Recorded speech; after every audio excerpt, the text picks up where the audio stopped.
Hey everybody, it's Joe from greenlightsound.com, and today we're going to take a look at a relatively new plugin from HoRNet Plugins, a new reverb called 80 Verb. And if you're looking for a really clean reverb, this isn't it. But if you're looking for a sort of an old school character-filled reverb, this one really hits the mark at a really inexpensive price. 80 Verb is based upon those old classic digital reverbs from the 1980s with some really simple controls, one basic reverb algorithm, and you can dial in your cool sounds with very minimal fuss. So let's go into the controls right now. First of all, we've got oversampling on the top left. Here, I'll engage some oversampling just to see how it sounds when we play around with it. We've got a quality percentage we can adjust to change the quality of the sound. We can change the bit depth and sample rate. We've got our dry wet percentage right here. I'm going to put this at 100% because it's on ascend, a bypass slider, and a nice graphical representation of the reverb tail right here. The bottom panel is sort of reminiscent of some old Lexicon reverbs, right, with those sliders. We've got input, high pass, and low pass filters, which we can just slide up and down or input exact values here if we choose to. A pre-delay, and as you can see, when we move the pre-delay, it changes the graphic representation of when the reverb tail starts. Our length of reverb from 500 milliseconds all the way up to 10 seconds. And again, the reverb tail is changing up in the graphical representation. A density slider to change that density, and reverb, high pass, and low pass filters. And that's really it for controls. So really easy to dial in that way. We've also got some presets included down here.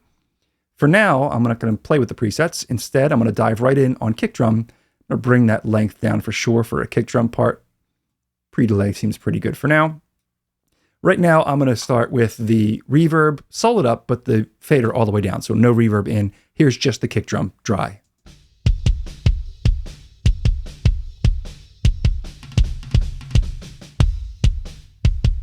Now I'm going to pull that fader up as it plays.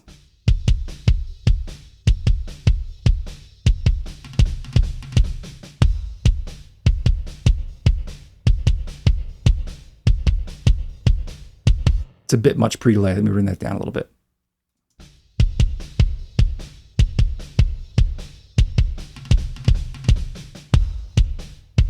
Subtle, but you can hear that sort of lo-fi quality to it. Now let's bring the bit depth all the way up to 20. Sample rate we still have up here. Keep that all up there.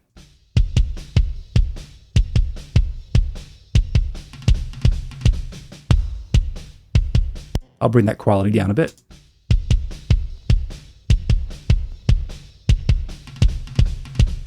You can really hear it start to go kind of lo-fi.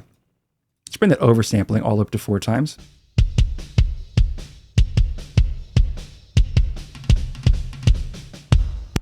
We bring the length down a little bit.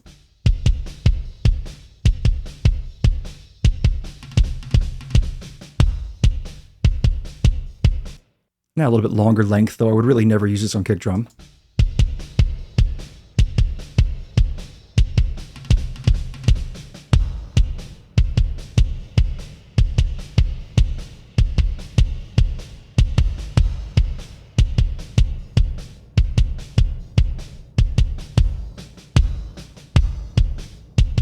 Bring the fader down a bit.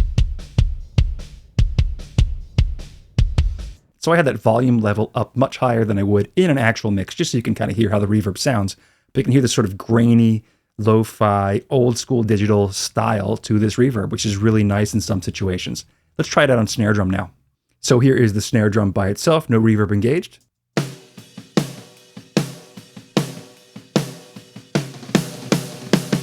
Let's try a preset on this one. Let's take a look at what we have for snare drum.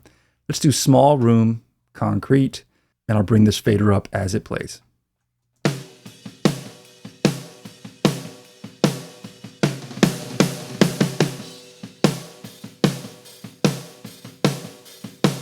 I'll use the solo and mute buttons to turn it on and off as it's playing.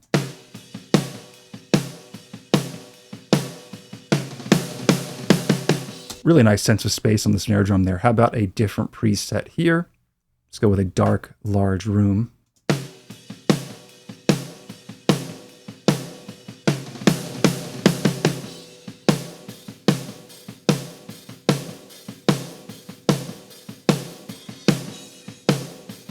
Really nice. How about one more preset here?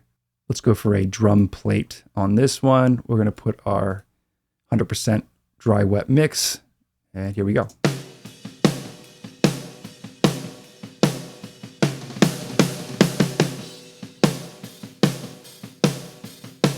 And again, without and with. I mean, this reverb really excels on snare drum. Kick drum, I tend to not use very much reverb on anyway, but I wanted to give it sort of that lo-fi feel just to try it out on there. It really sings on snare drum here. So 80 Verb from HoRNet plugins, highly recommended, especially for the price. Go check it out. I'll put a link in the description down below. If you've got any questions or comments, let me know over in that comment section. Don't forget to subscribe if you haven't done so already, so we can keep you in the loop as to what's coming up next, and I'll see you in the next one.